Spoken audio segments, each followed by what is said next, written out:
आज हम लोग एक बहुत ही शानदार इंग्लिश स्टोरी के माध्यम से अंग्रेजी सीखेंगे। तो चलिए स्टोरी पढ़ना शुरू करते हैं। The little red hen. Little का मतलब होता है छोटा, रेड मतलब लाल, हैन मतलब मुर्गी, यानी कि छोटी लाल मुर्गी। ये जो स्टोरी है एक छोटी लाल मुर्गी के बारे में है। तो यहाँ से हम लोग पढ़ते हैं। Once upon a time. Once मतलब एक बार, अ मतलब एक, टाइम मतलब समय, यानी कि एक समय की बात है। ये एक फ्रेज है और इसका अर्थ होता है एक बार की बात है या एक समय की बात है। ठीक है, जब किसी बहुत पहले समय की किसी स्टोरी की बात करनी होती है तो इसकी शुरुआत हम इससे करते हैं, वंस अपॉन अ टाइम से। ठीक है, यानी कि एक बार की बात है। इन अ फॉर ऑफ लैंड। इन मतलब में, अ मतलब एक, फॉर मतलब होता है दूर, ऑफ लैंड, लैंड का मतलब होता है भूमि या जमीन। तो इसका अर्थ हो जाएगा दूर देश में। ठीक है, फॉर ऑफ लैंड का अर्थ हो जाएगा दूर देश में। ठीक है, there lived a little red hen. There यहाँ पे यूज किया गया है सब्जेक्ट के रूप में। ठीक है, अगर किसी सेंटेंस में कोई स्पष्ट सब्जेक्ट ना हो तो इसकी शुरुआत हम देयर से करते हैं। ठीक है, तो देयर के यहाँ पे कोई अर्थ नहीं होगा क्योंकि ये बस सब्जेक्ट के रूप में यूज किया गया, क्योंकि इस सेंटेंस में कोई स्पष्ट सब्जेक्ट नहीं है। ठीक है, लिव्ड मतलब रहती थी, लिव्ड मतलब रहती थी। ये लिव का सेकेंड फॉर्म लिव्ड है क्योंकि ये पास्ट इंडिपेंडेंस है। पास्ट इंडिपेंडेंस में वर्ब का सेकेंड फॉर्म होता है, इसलिए यहाँ पे लिव का सेकेंड फॉर्म लिव्ड हो गया। लिव्ड मतलब रहना, लिव्ड मतलब रहती थी। अ मतलब एक, लिटिल मतलब छोटी, रेड मतलब लाल, हैन मतलब मुर्गी, यानी कि एक छोटी लाल मुर्गी रहती थी। लिव्ड मतलब रहती थी, यानी कि एक बार की बात है कि दूर देश में एक छोटी लाल मुर्गी रहती थी। लिव मतलब रहती थी। With her friends. विद मतलब के साथ, हर मतलब अपने, फ्रेंड्स मतलब दोस्तों को, यानी कि अपने दोस्तों के साथ। विद मतलब साथ। A dog, a duck and a cat. A dog मतलब एक कुत्ता, अ डक मतलब एक बतख, एंड मतलब और, अ कैट मतलब एक बिल्ली, यानी कि अपने दोस्तों के साथ, जिस यानी कि एक कुत्ता, एक बतख और एक बिल्ली के साथ रहती थी। While her other friends were busy. While मतलब होता है जब या जबकि, तो यहाँ पे इसका अर्थ हो जाएगा जब। हर मतलब उसके, अदर मतलब दूसरे, फ्रेंड्स मतलब मित्र, वर मतलब थे, बिजी मतलब व्यस्त, यानी कि जब उसके दूसरे दोस्त, बिजी मतलब व्यस्त थे, वर मतलब थे, passing their time in laziness.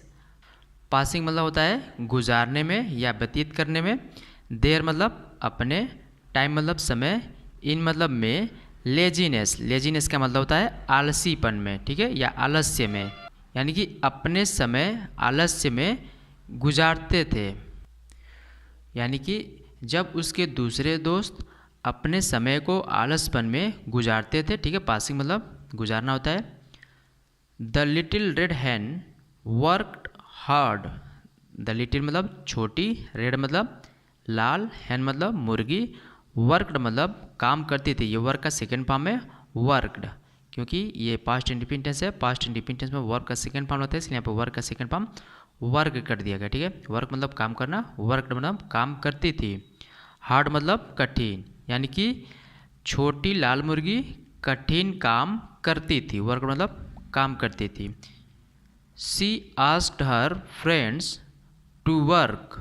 सी मतलब वह, आस्क्ड मतलब पूछी, हर मतलब अपने, फ्रेंड्स मतलब दोस्तों से, टू वर्क मतलब काम करने के लिए। ठीक है, यानी कि वह अपने दोस्तों से काम करने के लिए पूछी। आस्क्ड मतलब पूछी या कही। Along with her. Along with मतलब साथ में, हर मतलब अपने, यानी कि अपने, यानी कि अपने साथ में अपने दोस्तों को काम करने के लिए कही। ठीक है, but they never listen to her wise words. But मतलब लेकिन, दे मतलब वे, नेवर मतलब कभी नहीं, लिसन, लिसन मतलब सुनते थे। ठीक है, ये लिसन का सेकेंड फॉर्म है लिसन, क्योंकि ये पास्ट इंडिपेंडेंस है। पास्ट इंडिपेंडेंस में वर्ब का सेकेंड फॉर्म लगता है। ठीक है, इसलिए यहाँ पर लिसन का सेकेंड फॉर्म लिसन कर दिया गया। ठीक है, यानी कि नेवर लिसन मतलब कभी नहीं सुनते थे। टू हर मतलब उसकी, वाइस मतलब बुद्धिमत्ता, वाइस मतलब बुद्धिमानी, वर्ड्स मतलब शब्दों को, यानी कि बुद्धिमानी वाले शब्दों को, यानी कि लेकिन वे उसकी बुद्धिमानी वाली शब्दों को कभी नहीं सुनते थे। नेवर मतलब कभी नहीं, लिसन मतलब सुनते थे, ठीक है। वन डे, वन मतलब एक, डे मतलब दिन, यानी कि एक दिन। As the little red hen was searching for food, as मतलब जब, एज मतलब जब और जैसे दोनों होता है, तो यहाँ पे इसका अर्थ होगा जब। द लिटिल मतलब छोटी, रेड मतलब लाल, hen मतलब मुर्गी, वॉज मतलब थी, सर्चिंग मतलब तलाश कर रही या खोज रही। सर्च मतलब होता है तलाश करना या खोजना, लास्ट में आईएनजी लग गया, इसका मतलब काम जारी है, यानी कि तलाश कर रही। क्योंकि ये पास्ट कंटिन्यूअस टेंस है, पास्ट कंटिन्यूअस टेंस में वॉज या वर्ब के साथ वर्ब के लास्ट में आईएनजी लगता है, ठीक है, तो पास्ट कंटिन्यूअस टेंस है। फॉर मतलब के लिए, फूड मतलब भोजन, यानी कि एक दिन जब छोटी लाल मुर्गी भोजन के लिए तलाश कर रही थी। She found a grain of corn, she मतलब वह, फाउंड मतलब पाई, अ मतलब एक, ग्रेन मतलब दाना, ऑफ मतलब का, कॉर्न मतलब मक्का, यानी कि वह एक मक्के का दाना पाई। फाउंड मतलब पाई, ये फाइंड का सेकेंड फाउंड है, ये फाइंड का सेकेंड फॉर्म है फाउंड। फाइंड मतलब होता है पाई, फाइंड मतलब होता है पाना, फाउंड मतलब पाई, क्योंकि ये पास्ट इंडिपेंडेंस है इसलिए यहाँ पे वर्ब का सेकेंड फॉर्म लगा है, ठीक है। ग्रेन मतलब होता है दाना, कॉर्न मतलब होता है मक्का, ठीक है। She planted the grain of corn, she मतलब वो, प्लांटेड मतलब बोई, ये प्लांट का सेकेंड फॉर्म है प्लांटेड, प्लांट मतलब होता है बोना, प्लांटेड मतलब बोई, क्योंकि ये पास्ट इंडिपेंडेंस है, पास्ट इंडिपेंडेंस में वर्ब का सेकेंड फॉर्म होता है, इसलिए यहाँ पे प्लांट का सेकेंड फॉर्म प्लांटेड कर दिया गया, ठीक है। द ग्रेन मतलब दाने को, ऑफ मतलब के, कॉर्न मतलब मक्के, यानी कि मक्के के दाने को वह बोई, ठीक है, प्लांटेड मतलब बोई।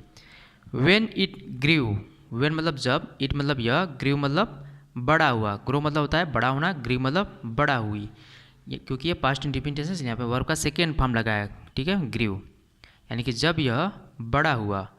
सी took it to the miller, she मतलब वह, टुक मतलब ले गई, ये टेक का सेकेंड फॉर्म है टुक, क्योंकि ये पास्ट इंडिपेंडेंस है इसलिए यहाँ पे वर्ब का सेकेंड फॉर्म लगा है, ठीक है, टुक। इट मतलब इसे, टू द मिलर, मिलर मतलब होता है चक्की वाला, ठीक है, मिल मतलब होता है चक्की, मिलर मतलब चक्की वाला, ठीक है, यानी कि वह इसे चक्की वाले के पास ले गई। The Miller gave her a bag of corn flour, the Miller मतलब चक्की वाला, गेव मतलब दिया, हर मतलब उसे, ये गिव का सेकेंड फॉर्म है गेव, क्योंकि ये पास्ट इंडिपेंडेंस है इसलिए यहाँ पे वर्ब का सेकेंड फॉर्म लगाया। गिव मतलब होता है देना, गेव मतलब दिया, हर मतलब उसे, अ मतलब एक, बैग मतलब झोला, ऑफ मतलब का, कॉर्न फ्लोर, कॉर्न फ्लोर का मतलब होता है मक्के का आटा, ठीक है, कॉर्न मतलब होता है मक्का, फ्लोर मतलब होता है आटा, यानी कि मक्के का आटा, यानी कि चक्की वाले ने उसे एक मक्के के आटे का एक बैग दिया, ये मतलब दिया।